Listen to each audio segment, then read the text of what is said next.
caught my high school sweetheart, Isabella, in the act with Caleb at a party in my own home. It's a wild ride of love, betrayal, and the messy aftermath. Subscribe for more dramatic tales where trust is shattered and hearts are left in pieces. I caught my girlfriend cheating at a party, so I dumped her in public and ruined her reputation. My girlfriend of 2 years cheats on me. Male 17, was dating my now ex-female 17 for a little over 2 years. Who would call her Isabella? She was my high school sweetheart. I met her at one of my friend's parties through a friend. We hit it off immediately, constantly texting, which then led to hanging out and eventually us dating. Everything was great. For the first year we never fought. We would go on constant dates and couldn't get enough of each other. Sometimes during that second year it completely changed. We would argue over little things. We wouldn't have sex as much, and I would notice she was always texting people and get up and leave the room to have phone calls. I thought nothing of it. I knew she had a lot of friends, including some guy ones. She of course tells me not to worry about. It wasn't until this. One day we went to a pre-graduation party and we were hanging out, drinking and smoking until my friends asked me to beer pong with them. My girlfriend stayed there with her friends as I went over and played a few games. As some time goes by, I look over to now see my girlfriend sitting over with one of her guy friends. We will call him Caleb again. I thought nothing of it at first until I realized how long they had been talking and how close they were sitting together. I went over to talk to them, and when I approached, they were obviously scooting away from each other and greet me. I tried not to let my jealousy take control of me, as I thought I'm drunk and they were only talking, and calmly grabbed my girlfriend and continued to party and dance with her. At this point I'm still not thinking anything too much of the situation, and I'm trying to have a good time as we are about to graduate soon. That is until her guy friend Caleb realizes he drank too much and starts to get sick and throwing up all over. Of course, my girlfriend Isabella instantly runs over and starts comforting him. I'm talking like head on her shoulder. She's rubbing his arm and she's just constantly babying him, asking him if he's alright. I wouldn't have been concerned, but she's seen many people throughout the parties, including myself, and she has never acted in such a manner at this point. The jealousy has taken over me and I ask her to leave and go back to my house, where we will be staying the night. On our ride home, I just noticed she's still texting and making sure he's alright. I then questioned how good of a relationship she had with Caleb, as I knew they were friends, but she would never talk about him or bring him up ever, so I thought they barely kept in touch. She was all over the place in answering my questions, but she had shown me her phone and it showed that the last time they had texted it was over a year ago. Ultimately, I had believed her and forgot about it. This brings us to graduation. We just finished prom and went to the after party. We drank and smoked and, overall, had a great time. When it was time to go around 1:30 a.m., I was getting some friends together, as well as some of my girlfriend's friends, to come back to my place to continue partying and go swimming in my pool. Of course, one of my friends, my girlfriend Isabella, wanted to bring back to my place. Was Caleb me thinking nothing of it? Say it's okay.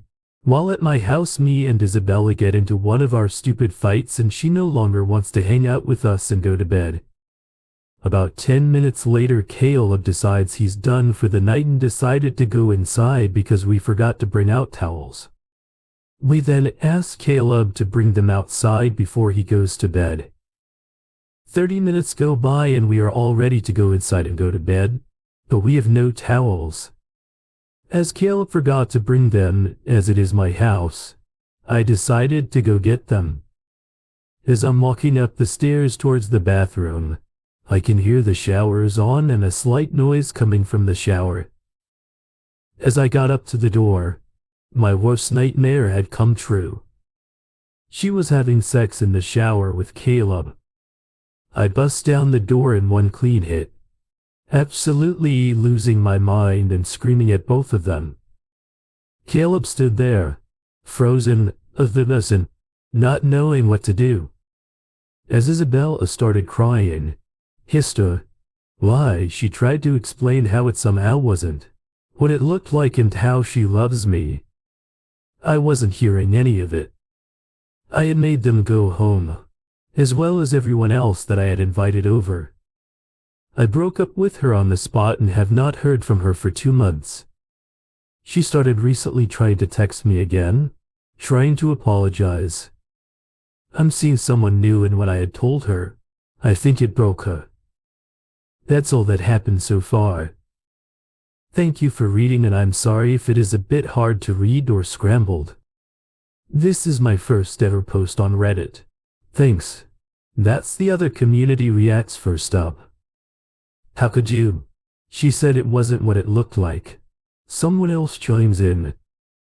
Surely the only reply can be, thank God, because it looks like you were screwing him. The GoPY replies.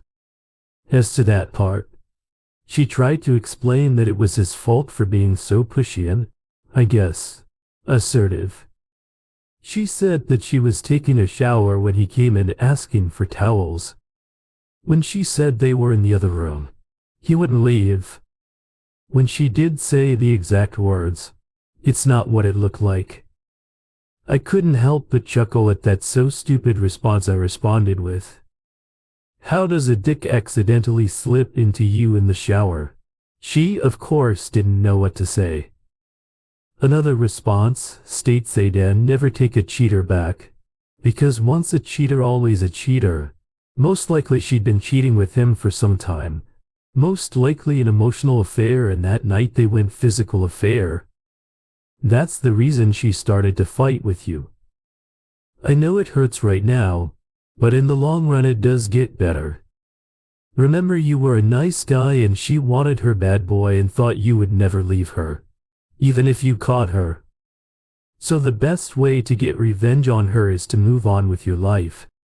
This will drive her nuts in the long run, because she will see how much better your life is without her. We have another response. All I can say is, dude, I know. It hurts like I know. I know and know all too well. I'm a female, 35, and this doesn't invalidate your pain or frustration. I mean, I had a high school sweetheart who cheated. It killed me. I dated others, only to get back with them in college.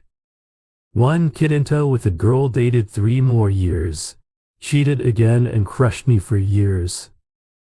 I dated but couldn't forget him. He couldn't me either. Finally, around age 29, I'd say we both moved on, but it's just a first love thing. Plus, you need all the experience for when you one day meet your soulmate. I'm sorry, but she's noted the relationship ran its course. I may be wrong, but it sounds like you'd be best to just figure yourself out.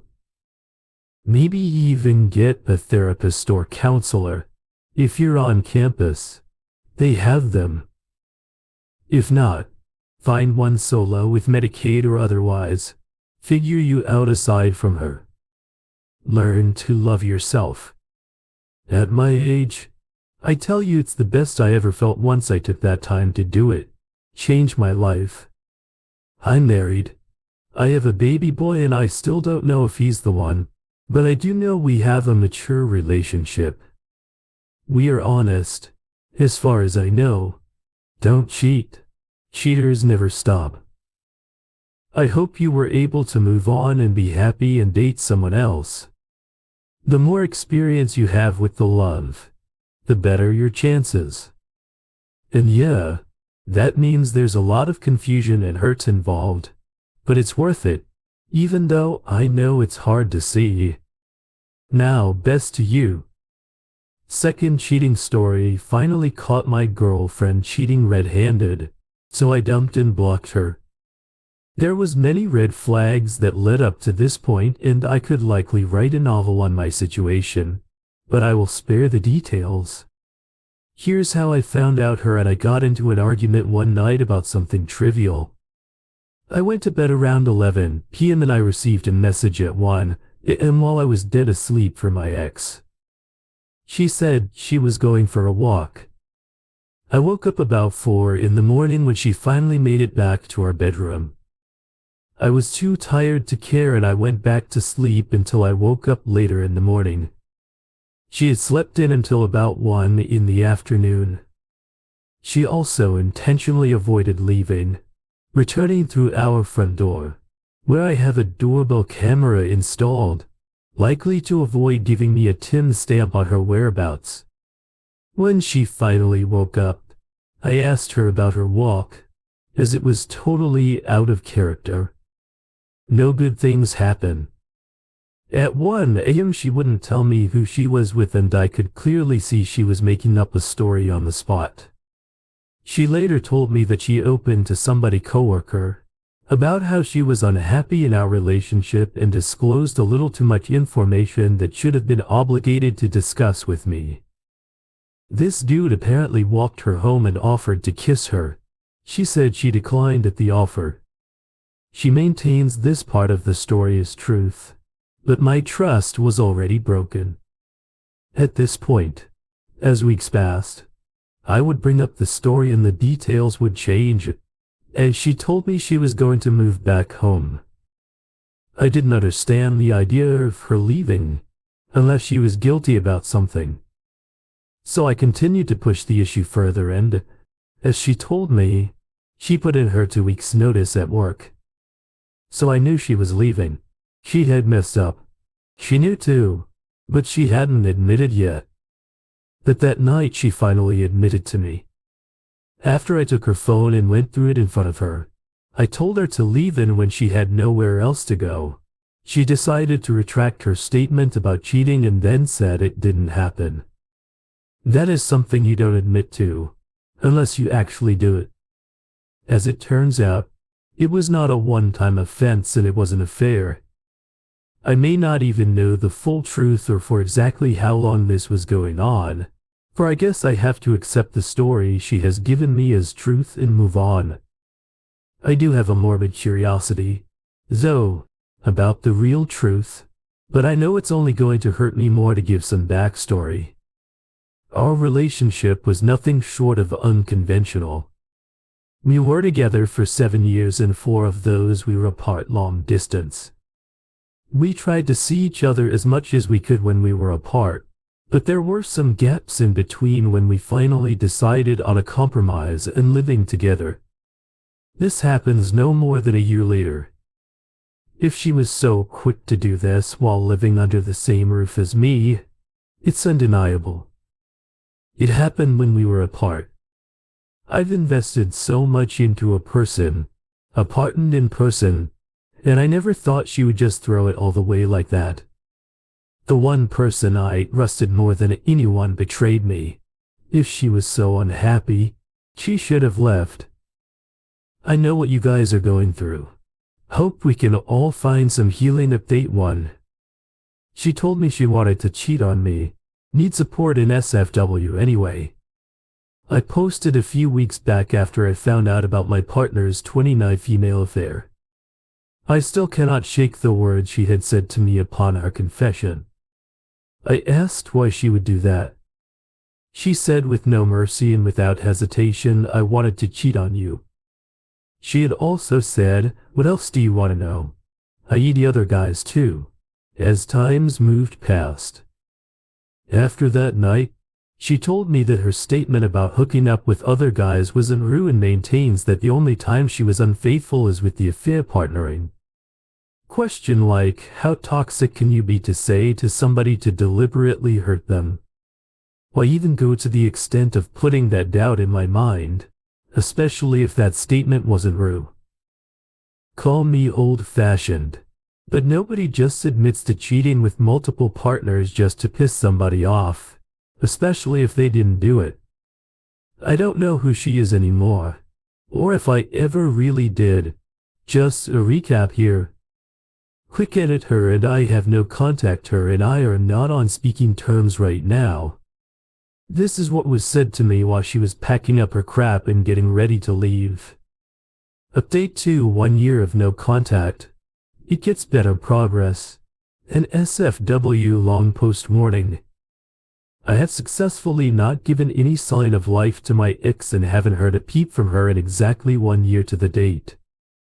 I can only assume the milestone resonates much more to me, as dates have always had some sentimental importance to me, and considering I was the betrayed, blindsided partner in this matter, I doubt she has given any thought to the length of time spent without contact with me. Plus, I highly doubt she sees today as a milestone for herself either. Then again, I don't know. I guess it shouldn't matter to me what she is thinking, but some days I still can't help it, even this far, without speaking, that somebody you legitimately loved and cared for is a painful and long journey in introspection. Additionally, being abandoned under the veil of cheating and infidelity is another mind f of its own. My ex literally left me alone within 3 days of unearthing her love affair. All crap was packed and she was out the door only to run back to her home state. There were the obvious arguments and blowups afterwards, but then I left her with silence. After my own sanity, I blocked her on every single platform possible: Facebook, Insta, Snapchat. I blocked her on WhatsApp, blocked her on Netflix, SoundCloud, and even effing Venmo. I took it a step further and blocked any other point of contact with her, whether it was her family or even her close friends. I refused to give her or anyone affiliated with her the luxury of creeping on my life unless there's a chance of reconciliation, some family or living circumstance that needs attention, and or say you and your ex got off on good terms. By all means, reach out if you need to. If you were betrayed, cheated on, lied to, abused, or gaslighted into believing you were responsible for their F-up, stay in contact for life. There are different stages to grieving, as we all know, but I feel they don't always show in step-by-step order. A year later, there are still days I feel angry and other days that I feel happy. There are days I feel like I have accepted her as gone forever, and there are days I sit on denial. There are days I question how she's feeling, or even if I cross her mind at all. There are days I sit and wonder if she actually feels sorry for how she left me. There's even a morbid, sinister hope that she at least maybe felt empty or felt like total, complete crap with my absence in her new life. After all, that is how she made me feel. The thing to remember is that no contact is for the individual. It's hard to view yourself as an individual. After you break up with someone, you're no longer a pair, you're single. I've explored several forms of coping with that new reality. I tried therapy. It did help, but sessions become stale. I tried a bit of recreational misbehaving and drinking and even random Tinder hookups. I can assure you that none of that crap is going to get you over somebody. You're always going to love somebody. To some extent, I'm at a point in my healing where I realize the only thing that matters is establishing a better relationship with myself. Seeing your faults is vital as well. I was cheated on, but that doesn't make me a victim or guilt-free. I wasn't perfect either, and there was a lot of contributing factors for myself that led up to the demise of my past. Relationships require communication, and unfortunately, the lack thereof can turn your relationship upside down real quick. I still miss her and I always will love her, but unfortunately I can only give that from afar. What I can say is it does get better.